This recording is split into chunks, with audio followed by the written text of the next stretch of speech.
Ladies, gentlemen, boys and girls, welcome back to the ADAC SimRacing Expo 2023.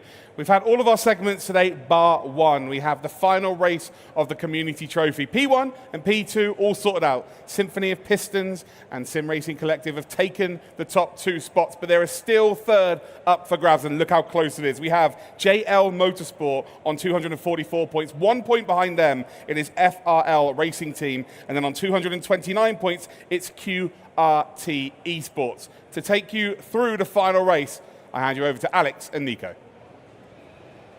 Thank you very much, Luke. And now we go to the conclusion of the first day of competition. Live and direct from the Dortmund Messe here at the ADAC SimRacing Expo for 2023. Nico, 18 Porsche 992 Carrera Cup cars. People might think that it was tame in the first race. They're going to unleash the horses for this second 20-minute race to decide effectively P3, because I've just noticed JL Motorsport have got Austria's Daniel Brunschitz on pole position. Alongside him, Simon Bauer from Symphony of Pistons. Peter Brett starts all the way down on the inside of row number 3. And have to give credit, Laura Hill was running late for her college lesson and has made it in before qualifying. And look at that prominent beard. You see some people with some really, really cool facial hair, and Daniel Brunschitz has just literally brought his beard A-game to this competition, hasn't he? Absolutely, but more importantly, as we mentioned, for third place, it's a battle between 3 teams, but I have to say, for FRL Racing Team, it really seems like it's going to be an uphill battle, because I think only one of their drivers is present in the race right now. Meanwhile, JL, as you mentioned, on pole position, and all 3 drivers right there. Okay, a short rolling start will commence at this just over 4 kilometre circuit, 14 turns in length. And it's the very long run down to Curva Asphalt, the first of 14 corners around this 4 kilometre circuit. Daniel Brunschitz on pole for JL Motorsport Old Timers. Simon Bauer alongside on the front row, with Kieran Sharp, John Betten, Peter Brett, Marco Keddy, John Boyle, Andrew Pike, Laura Hill and Carl Van Horn rounding out the top 10. Green flag waves right now, and Daniel Brunschitz tries to get the march on Simon Bauer heading into turn 1. It's 3-4 abreast at the mid part of the field. Marco Keddy going round the outside of Peter Brett, has to slot in behind, has got John Boyle looking to the inside into Doohan. Nothing going on there, but look at the battle side by side for third position. Oh, bit of a wiggle there for Sharp and Betten going through that corner, and they are fanning out at the bottom part of the top 6. But Brunschitz got the start he needed, leads from Bauer, Keddy up the inside. And that will be for 5th place on Peter Brett, going through into the first timed sector being ended on this opening lap. And Marco Keddy loses a bit of run and momentum, might have got a bit late on the power. Brett right up the rear, exhaust pipes out the rear diffuser. Looks to cut across over to the outside. Slots back in behind, Boyle to the inside as well. And well, Pike and Hill battling again. Van Vingerden from the Sim Racing Collective really having to fight a little bit of a battle. Oh! Big sideways moment for the 455. He was lucky he didn't get collected. He almost had it as well. He almost kept the slide going. But unfortunately, you get into the marbles, the tires basically just get completely useless, and yeah, around the car goes. Yep, but at least he held the brakes. Marco Keddy starting to close in on Kieran Sharp. As Tom Bartels. Oh, we've got another spinner. That is the number 19. And then the sister VGTR Esports car also has a bit of a tank slapper. Well, that was synchronized spinning. That was ballet. Synchronized tank slappers right there going out of that corner. But at least the main thing was no harm to the cars, no foul. And Peter Brett looking to try and close this championship off in style. Big thank you to Andre and the team at Asetek SimSports. Marco Keddy has got ahead of steam and is closing on 4th place. Now he's still got 17 and 3/4 minutes to go as Marco Keddy. Look how close he is going into the next left-hander. But Nico, these cars are a different animal. You know, the thing is, we know with rear-engined, rear-wheel drive cars, and there's the reappearance of Marco Keddy in his wonderful seatbelt arrangement that he's got on his rig. It really just goes to show that you go from a production-based car to a car that is a thoroughbred. Yeah, absolutely. And I mean, honestly, earlier he was wearing that seatbelt for the bumps, but now I just wear that to feel safe, because these cars have over 140 horsepower, more power, no traction control, so all these power slides we see here is just the raw power on these fat slicks on the back, just getting straight put onto the road. They do have ABS, as I've been told by Moritz Löhner. Yeah. But otherwise, I think it's common knowledge by now for the motorsport enthusiasts among us. The Porsche Carrera Cup is the hardest, just overall, brand competition from, you know, where all the guys have the same car in the world. Yeah, very much the case. Andrew Pike there in the number 57. Very nice sort of matte paint job with the gold accents on the number 57. Laura Hill rounding out the top 9. And Carl Van Horn, who picked up that track limit drive-through penalty in race 1. This is the third and final round of the Asetek SimSports Community Trophy. 16 minutes to go on the timer. Lucius has got a lead over Simon Bauer to the tune of nearly 1.1 seconds.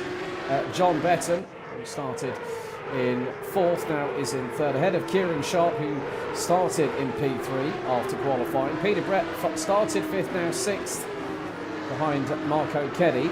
I did notice that Peter Brett had a couple of moments earlier on in the race and is now starting to gather things back up. He's about 5.5 tenths of a second behind the number 1 of FRL Racing Team. Of course, these communities, 10 of the most prominent on SimGrid. As I said earlier, I think by nominating the drivers to represent the communities was a little bit of a masterstroke from SimGrid, because normally you see for like a community event, it is a case that sometimes people qualify, but people were asked, look, do you want to represent us? And okay, some of the drivers haven't made it to this final round. Okay, completely understand it is a Friday. Some people do have, you know, full-time jobs, also colleges or universities to go to. But for the amount of passion these drivers are showing, and also the clean racing that we saw in race 1, we've had a couple of dramas in the first 5 minutes of this race. But the standard of driving has been nothing short of exemplary, especially in this final round. Yeah, absolutely. I think it's just telling, you know, with even with the replay going on here, I wonder what happened here. Okay, that is the number 20. Ah, oh VGTR.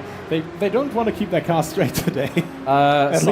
Keresis was definitely not. Was trying to go for the Travis Pastrana Nitro circuit, the Nitro RX Joker lap on that one.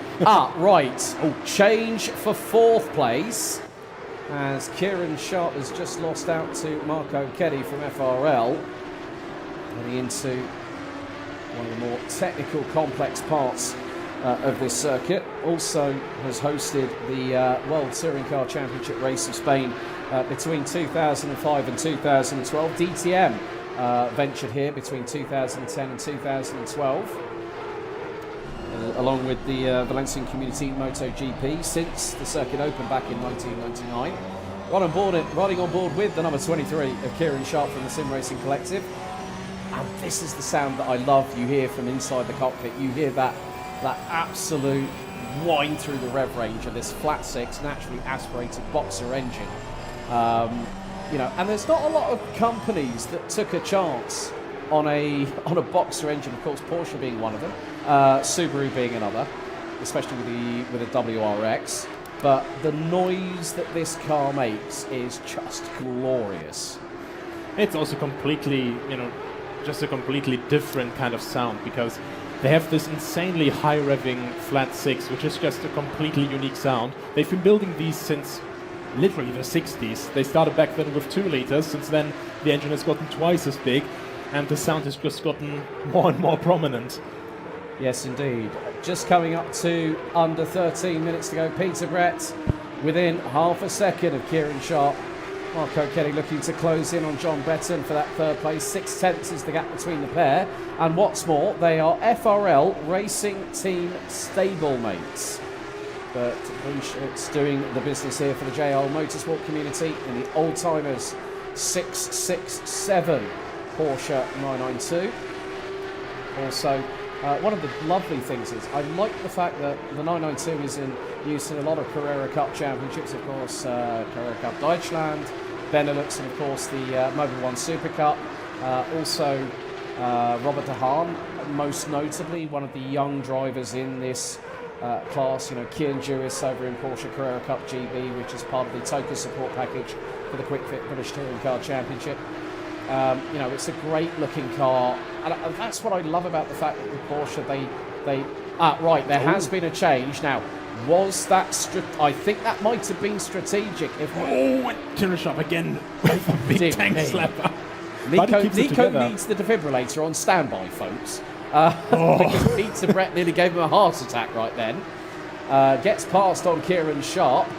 Keddy now ahead of Bet on that. I think that might be strategic because of the fact of how close it is.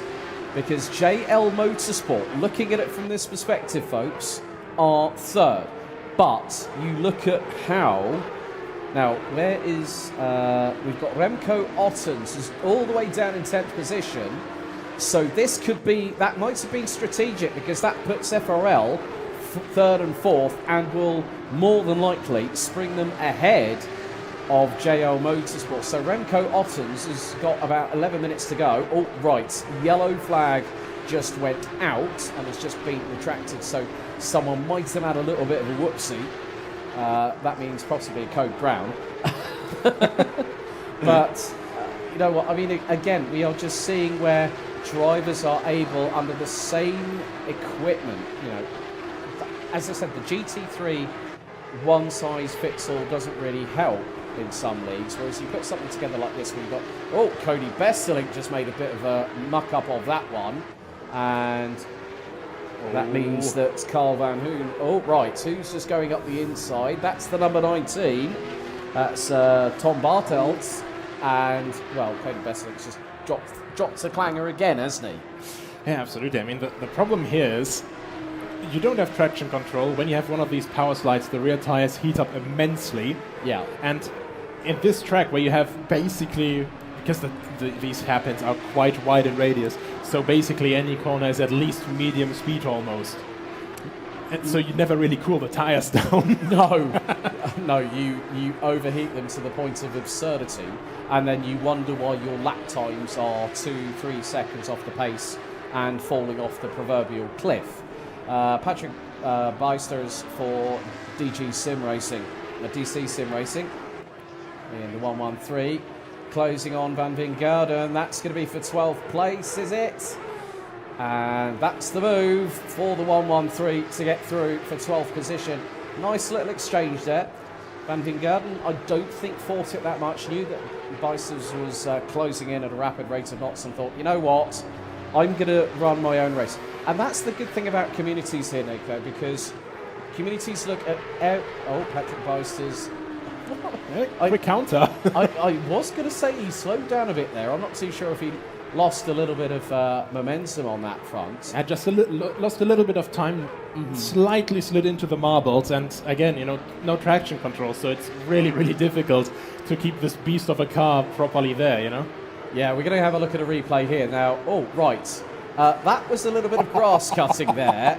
Oh no! Oh dearie me, that was not cricket, I'm afraid. So that is more than likely going to be investigated. So that will have been possibly Bartels involved in that, in the number 19. But still, this battle for P12 raging on. 8 minutes and 20 still to go. Daniel Brunschitz leading the way ahead of Simon Bauer by 1.6 seconds. Marco Keddy in the FRL entry. That's the number 1 car. Followed by John Betton. Laura Andrew Pike and Laura Hill resume their battle in race 2 with 8 minutes on the timer remaining. So she was very, very late on the brakes there. I mean, going to class, you know, she instantly recharged back her racing meter. Hey, at least it doesn't have any energy recovery on these Porsches, to be honest with you. Oh, dearie me. Now we get a cockpit view from Laura Hill, just mullering the curves on the left-hand side. And that goes to show how hard now, straight away, because of there's no traction control, but you have ABS on these cars, you could see that Laura had, I think, hit the pedal a little bit too early, so the rear tyres were spalling up, and straight away it just goes to show how quick you have to have cat-like reflexes to control the car, get it back pointing in the right direction, and especially when you're thinking that, am I going to lose one of my 9 lives? Peter Brett now closing in on John Betton, so I don't think Peter Brett's out for the running for P3 to cap off what's been a pretty good Asetek SimSports Community Trophy for the Irishman from SOP Esports. I mean, he's closing in on Betton like a bad habit right now, but with 6 minutes and 40 to go, I think there's more than enough time. Oh, right, okay, there is a 5-second penalty coming in. That will be, and that's Patrick Beisters. So we will await from race control. Okay, right. Incident between cars 113, that's Patrick Beisters, and number 15, Cody Besseling. Beisters gets a 5-second time penalty for causing a collision. That was what we saw on the replay. Yeah. And we just had the yellow flags out again. I think that was pretty much a slam dunk. You know, Beisters went for the move, and Besseling just got literally smacked as a result of the velocity that the 113 was going in at. Just a little bit unfortunate, but it's racing, it happens, and you know, you mess up and you get a penalty for it. That's all I can really say to that. Yeah, but Peter Brett not hanging around, and he is within striking distance. He's about a car length behind John Betton. Actually, he's nearly bumper to bumper going through Doohan. So we're on lap number 10, through into the next section, which leads them into the double left-hander. So both Keddy and Betton have to watch themselves with coming up to 5 minutes and 20. We've got another replay powered by Asetek SimSports here. This is the number 20. Oh, well, that was just too much throttle out of the corner a bit too early. One guy rejoining, the next one also going for a quick spin. Yeah, the corner's claiming a lot of depth today, Kurva Doohan. Yeah, it's not the easiest left-hand hairpin to get through. But with 5 minutes to go, Ringschutz leads the way ahead of Bauer, Keddy, Betton, Brett, Sharp, Boyle, Pike, Hill, and Remco Ottens rounding out the top 10. So Peter Brett is losing a little bit of an advantage at the moment. Coming to another Asetek SimSports replay, and that's the 123. Oh, that was what we saw just rejoining. Dearie me. Oh, well, completely. Well, the back end was cooperating, then it didn't, and then the car just tracked right, and Kalevala ending up nose first into the barriers. But, I mean, this is quite interesting, because even though Peter Brett has managed to close in, I'm seeing that Kieran Sharp might be starting to close that gap on the 100 from SOP. And then Boyle isn't too far behind either, but there's still 4 minutes. I mean, anything can happen in Nico. Speaking of anything can happen, Zidakerskis got a drive for penalty. I think that might be for track limits again. Yeah. And yeah, especially with these cars, you know, they obviously have more downforce in the M2, but it's visible how much faster they are. They weigh almost 400 kilos less, and it's just a sight to behold how these things are getting pushed around the circuit. And obviously, mechanical grip and aerodynamic grip can only take you so far. If you enter the corner a bit too quickly, at some point physics will just go, what do you think you're doing, actually? Yeah, that's true, because there's only so much adhesion for contact patches, aka the 4 tyres, on the cars. I mean, Ringschutz nearly had a moment of his own just a second ago. A little bit too much power coming out of the corner, and as I said, you know, the drive shaft will put the power down through the tyres, and then all of a sudden over rotation then leads to the car spinning a little bit. But we're coming down to the final 3 minutes. We're on lap number 11 as Oh, Peter Brett has really got the fire in the belly. Right now he's on the back button. The back bumper of John Betton going down the start-finish straight. They are going to be pushing probably the best part of nearly 250 kilometres an hour plus. Now, what is Brett going to do here? Gets closer, looks for the inside line, mounts the curves, and now he's got the run going up to Doohan. He's pulling to the outside, might get the crisscross here. And he's getting a bit tighter on the apex. Betton blocks the apex on the inside very well there, though. There was good defensive driving. Yeah, he literally just kept it on the racing line, which is his right of way. But Peter Brett, you could see, there wasn't a sign of desperation. There was just a sign of urgency. And there's a little bit of a difference on that. You know, desperation is where someone's just going to throw everything at somebody else. That was the case. It was measured, controlled aggression. Yeah, absolutely. Really good effort, but not quite there, the execution, because Betton just really kept it on the road well. Kept the throttle control perfectly. Didn't get any power slides or anything that could incapacitate him, so to say. Yeah, coming down to the last minute and 45 seconds of the 2023 ADAC SimRacing Expo Asetek SimSports Community Trophy. Oh, and Kalevala has done it again, spinning around, coming out of the final corner. But Blyces and Van Wingerden are still battling away over that 12th position. But if Blyces still passes the 4.55, well, we'll be demoted back behind. And we'll probably end up about 0.3 of a second with that 5-second post-race penalty. But Daniel Bunchitz now goes on to the 13th and final lap of the final race. And Bunchitz just has managed this race perfectly. He basically did what Peter Brett did in the first race. Just kept it clean without any issues. Bauer once again in his form as in the first race. In second place. I'm sure he would like to be first instead, unfortunately. But keeps basically a 5-second gap to Keddy, and yeah, perfectly managed again. Yeah, so 44 seconds on the timer remains. Simon Bauer has closed that gap. It was at its highest, about 1.8 seconds.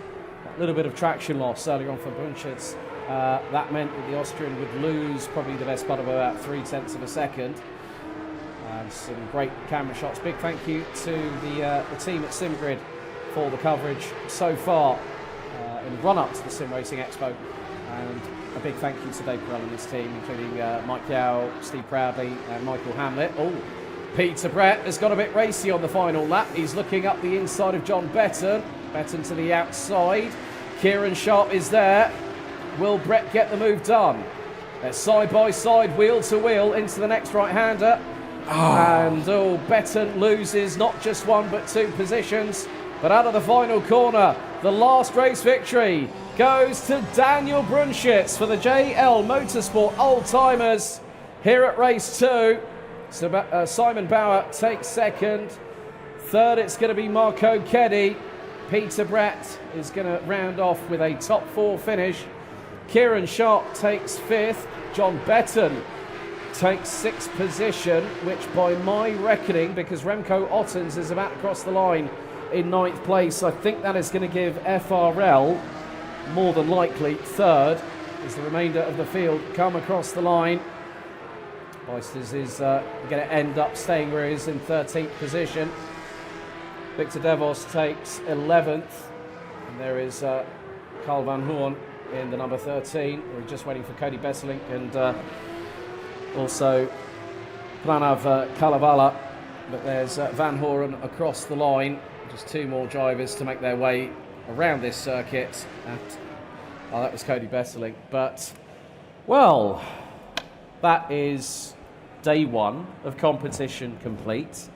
The Asetek SimSports Community Trophy. I have to say, they are lining me up for an interview, so I'm going to put the other earbud in now. But, I mean, altogether, 2 really, really good races. There wasn't much stagnancy in that. You know, there wasn't many times where we had drivers like expanding gaps. I mean, Brunschitz, like Peter Brett did in the first race there, Nico, did the right job, put it on pole, pulled away, and got the job done. Yeah, he did basically a flawless race. Everyone still, besides those couple of spins that we had, which is just natural, it's a lot of power, it's no traction control, which for a GT car, basically, despite it being a cup car, it's still a Grand Touring car. It's still very, very unnormal nowadays because most classes do have TC, so it's quite difficult. It's a lot of power for no TC. You have to have a lot of throttle control, and especially with sliding into the marbles, getting the tires heated up once, it's all that stuff. You have to keep it balanced. Really good performance from everyone. Everyone finished. We didn't have any huge accidents or something, so just very good racecraft from everyone, and just glad to see everyone finish.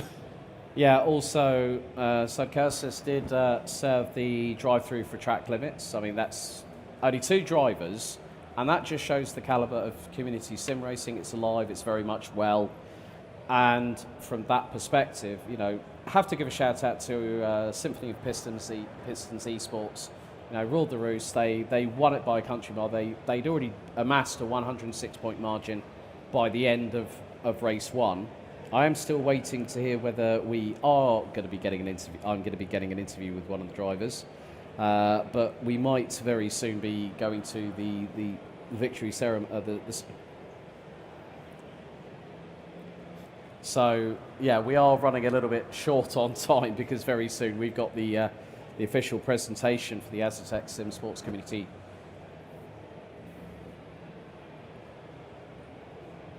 So yeah, I'm being told in my ears we're waiting on an interview at the moment. So yeah, that's the thing. It's you try and get people to get in the booth, and it doesn't always quite happen. But I mean, the first day of competition is over, Nico.